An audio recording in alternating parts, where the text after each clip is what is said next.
Ubisoft official response to stop killing. I'm a bird, I'm a bird. Ubisoft official response to stop killing games. Wasn't Ubisoft also the one that recently said there's no problem with their monetization issues, that their fans love paying for microtransactions? I'm pretty sure they recently said that in an interview. So yesterday I talked about Ubisoft getting directly confronted, or even more specifically, the CEO of Ubisoft, Yves Guillemot, getting directly confronted during a shareholder meeting, which was pretty funny to witness. And in the second part of that video, I mentioned and briefly discussed this news, where Ubisoft said that microtransactions make the player experience more fun. Yeah. Okay, yeah. I'm not misremembering. They did say that. Okay, listen.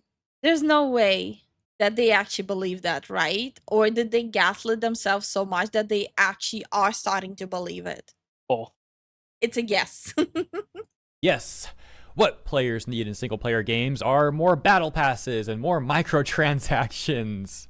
But that's not what we're here to talk about today. I just wanted to lead in with that because, again, I'm still laughing at Ubisoft for saying such a thing. But here's the main topic for this video. Ubisoft CEO responds to the Stop Killing Games petition, stating the publisher is working on improving its approach to end-of-life support, but that nothing is eternal. Now look, I'm not the most knowledgeable person when it comes to game development and coding and all that. I really don't know too much about that topic, but I really like how Stop Killing Games is making these AAA companies like terrified.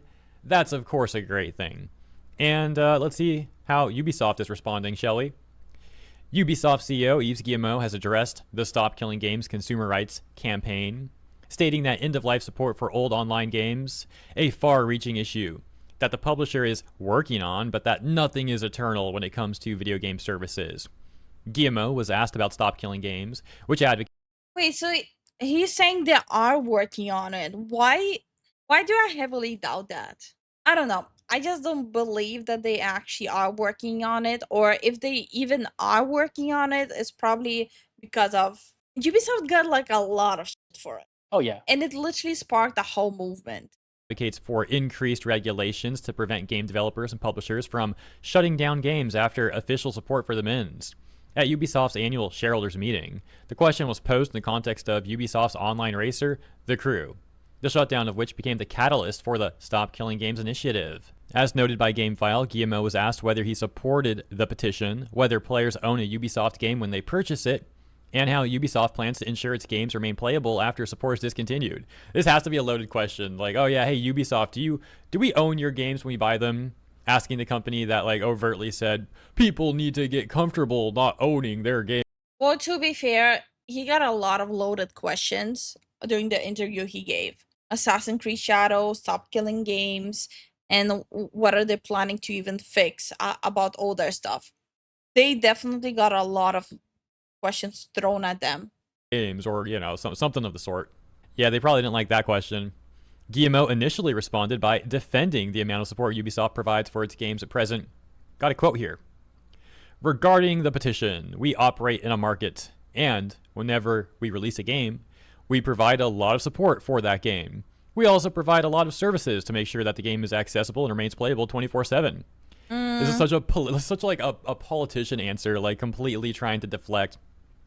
Guillemot also stated that players and buyers are forewarned when a Ubisoft game is going to be shut down, and that The Crew specifically, Ubisoft offered its successor, The Crew 2, on sale for... Okay, but I will say this right away. There's not a single gamer who buys a game with the thought that this game might be shut down in a couple of years. No one's gonna buy a product having that in the forefront of their brain. No one's gonna buy a product having in the forefront that they're just quote-unquote licensing a game. Everyone who buys games, in their mind, they are thinking, okay, so I'm buying this game, I'm putting my money into this, so that means I'll be able to play it in the future whenever I want to. €1. That is euro, not pound, right? Hopefully I'm not messing that up once again. For a fortnight prior to the original game's shuttering. For just €1. Oh, okay, good. For just €1, they got to buy the next version. €1. It's not a lot of money to be able to continue playing a game. This guy. I'm not sure Guillemot... Yeah, it's the same level as when Overwatch shut down and said, "Oh, you can just play Overwatch 2 for free." Yeah, so can every single other person because it's a free to play game now. And the people who paid for it now have to settle for a worse version of it for free. Most conflation of The Crew 2 as both a sequel and a continuation of the original game service is justified here. Yeah, since they are two separate games. Yeah, it's just like deflection. It is possible for a game to be both, as demonstrated by Valve. I don't think they fully understand that the problem is not even like them saying like, okay, you can just upgrade to the next Crew game for €1. They don't understand that sometimes the game that we're playing already is better than the next game. Again, Overwatch is a good example. Counter-Strike is a good example when they went from Go to like the Counter-Strike, whatever it's called now. They're still played, but people still prefer the other versions. Path of Exile is a good example. People still prefer the first one. So sometimes it's not about like what they think is a better product. It's about what people who play games think is a better product. Splitgate is another example. Oh, they understand that the older games are better, which is why they're trying to remove them so they don't have themselves a competition.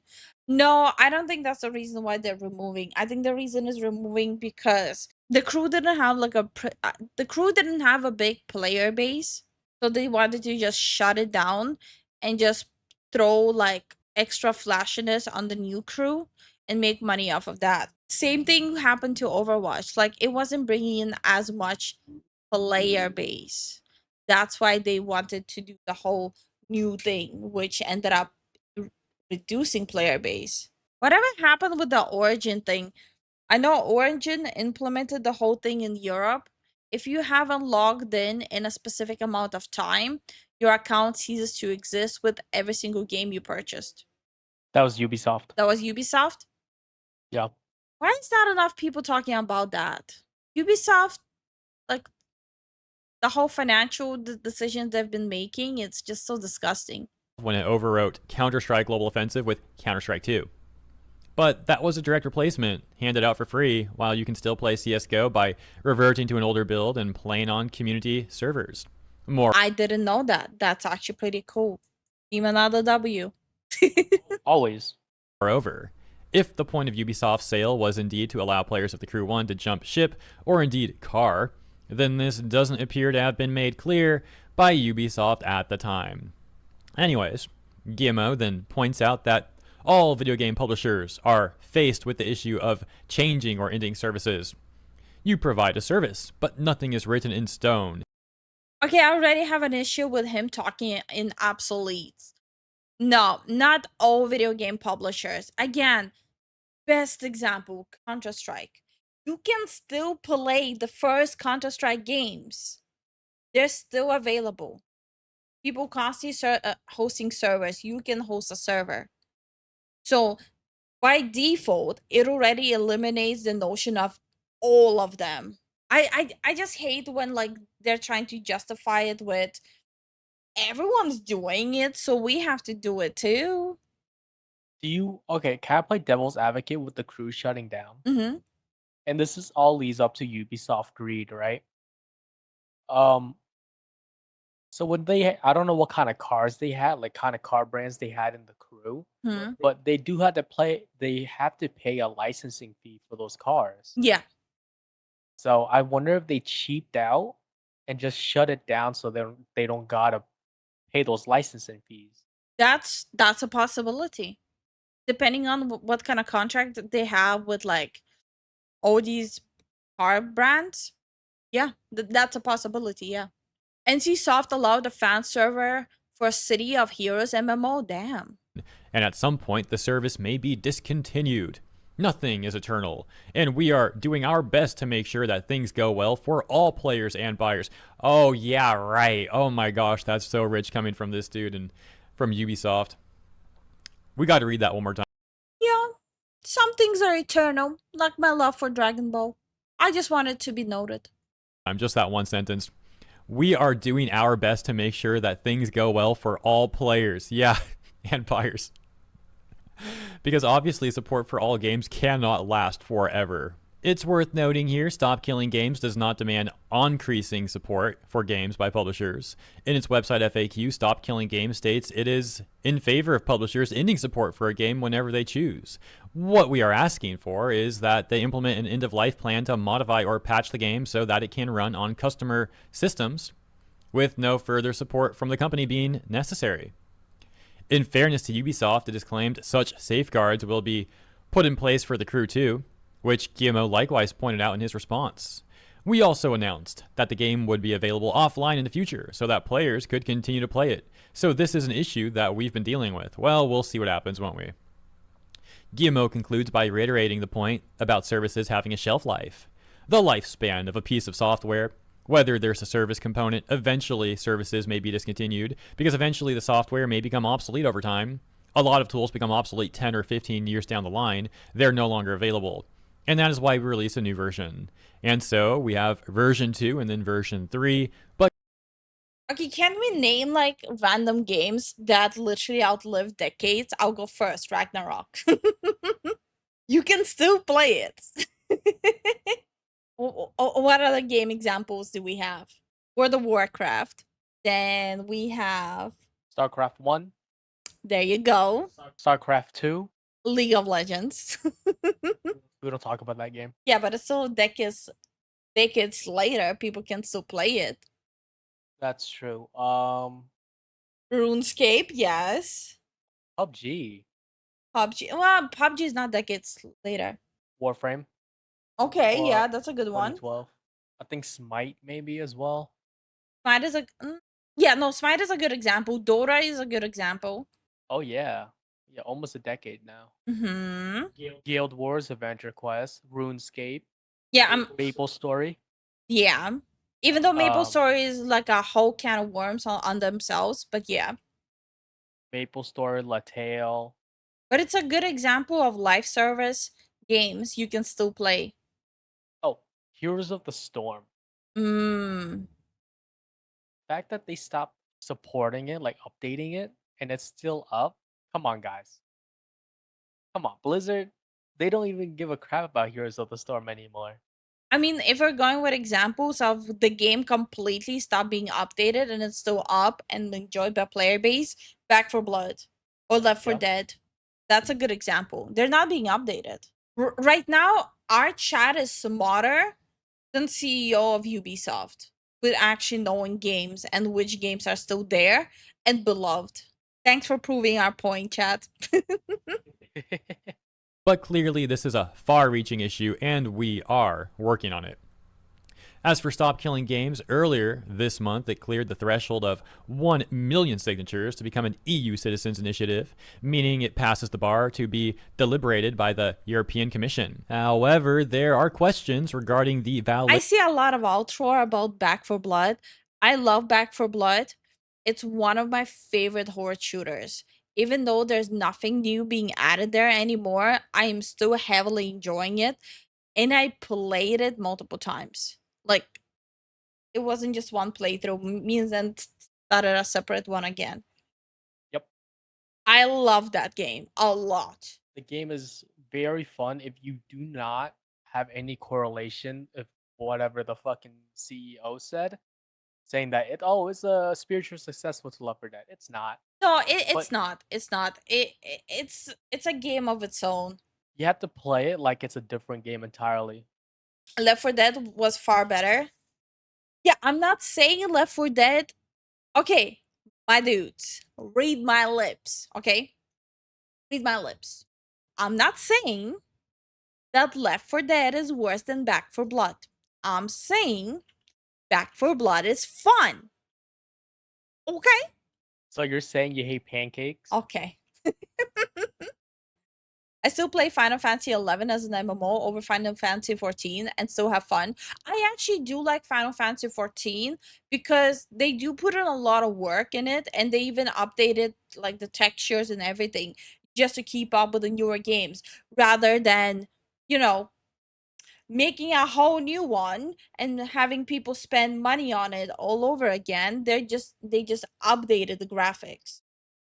which, by the way, Gilmore, it's possible. You can update your game to keep up with newer games with just Yep. updating it. Some of those signatures, with Stop Killing Games organizer Ross Scott concerned that the figure has been inflated by signature spoofing campaigns. Scrolling down to the comment section, let's take a look at some public sentiment. As you can see, these comments are coming in real time. The top one there from only 47 minutes ago. And it says, nothing is eternal, and yet Nintendo has been around in some form since the 1800s. Imagine if they started taking their preservation seriously ages ago. Another one saying from 57. I mean, to be fair, also, there was a time where the games we buy are eternal, depending on how we take care of them. Once you buy the game, it's freaking yours. And unless they literally walk into your house and change up the disc or the cartridge, nothing changes about the game. So the fact that they're starting to push the whole thing, like, you don't own games, we can change and discontinue it whenever. It didn't used to be like that. They chose to make it like that. Minutes ago. Okay, no one's looking for eternal anyway. Literally all people want is the ability, even self-hosted, to keep playing the game that they paid for. That's it. It can come in any way, shape, or form the distributor wants. It just simply can't be gone forever entirely. We bought it, we keep it, or enjoy it. They don't even have to keep the servers on. Just allow players to keep their own servers up. And we got some more here coming in from the last hour. They'll say anything to avoid being legally required to do the right thing. Sounds about right. Deliberately misrepresent the campaign and try and fool people into believing the debate is about something it isn't. It's modern day debate 101. Yeah, like I was saying, dude was sounding like a politician. Classic poly speak. Scrolling down to this comment at the bottom there from 2 hours ago. And like I already said, to me it sounded completely like, but everyone's doing it. We want to be like the cool kids. You can see someone else pointing such out, saying straw man argument. No one is asking for eternal support. They're asking you not to brick a product after you've done marketing it. Over on Reddit, a top comment responding to this article posted on the subreddit R Gaming reads, "This is the same guy that tried to introduce NFTs for numbered helmets into AAA games." Wait, what? Tried to introduce NFTs for numbered helmets? By the way, how is their NFT game going? What NFT game exactly? Oh, if someone has the context for that, please let me know. I know Ubisoft has made some NFT games, and one of them even apparently recently came to Steam in like the last month or so. Seemingly after it flopped in the Ubisoft store, they brought it to Steam, and now I think it has, like, I'm not even joking, guys, I think there's maybe 5 people playing it right now. Oh, God. I'll show you what I'm talking about actually really quick. Yeah, so it's this thing, Champions Tactics Reforged. I was a little off about the release date. Seems like it's been on Steam since May 19th. But yeah, to my recollection, they originally released this not on Steam. It was like Ubisoft store exclusive or something, and then they brought it to Steam in, I guess, on May 19th. I wasn't that far off about the player count, though. You can see as of recording, at like this second that I'm recording this, there is 13 people in game. And so I think they've also tried to shift this from an NFT I mean, it's a big hit, right? 13 people. game. Now it's just like a gacha game. But yeah, it's Champions Tactics Reforged. So more players than Pirate Software got. True. Look at this chart, man. What the frick is going on here? So it released and had like 150 players, and then it was like down to 20, and then it popped up to 1,400 out of nowhere for a day, and then it's been... Yeah, but wasn't this the same time when a lot of people were covering it, though? around like 30 ever since. Another pop to 289 on July 12th, and yeah, it's been like sub 20 ever since. And you know what? I almost feel bad for Ubisoft because this kind of feels like bullying. Like, bro, 13 players. But then it's like, we're talking about Ubisoft here. There's no way it isn't the right thing to do to be No, Ubisoft is a small indie company. 13 players is a huge success. Mocking this corporation. And so back on Reddit, we left off here. The comment once again at the top reading, "This is the same guy that tried to introduce NFTs for numbered helmets into AAA games. And when literally no one purchased it, he said, consumers just don't understand the value proposition we're offering them." Of course. No. The problem is also always consumers.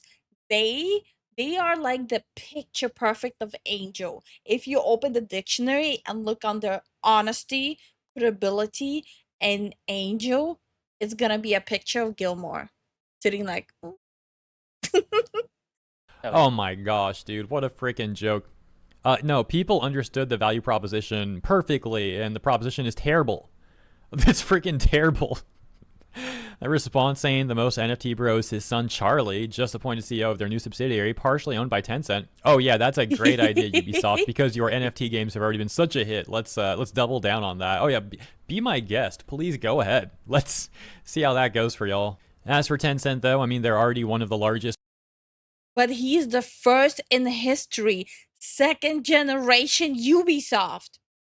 First one ever, second generation Ubisoft. You guys get the joke and the reference? You deserve a cookie. Shareholders of Ubisoft, having almost 10% of the company's outstanding shares for Ubisoft Entertainment. And you can see at the top there, Guillemot family itself having almost 14% in comparison. So Tencent not that far off. And you can see the next major shareholders all have around half the position that Tencent does, and of course all decreasing from there.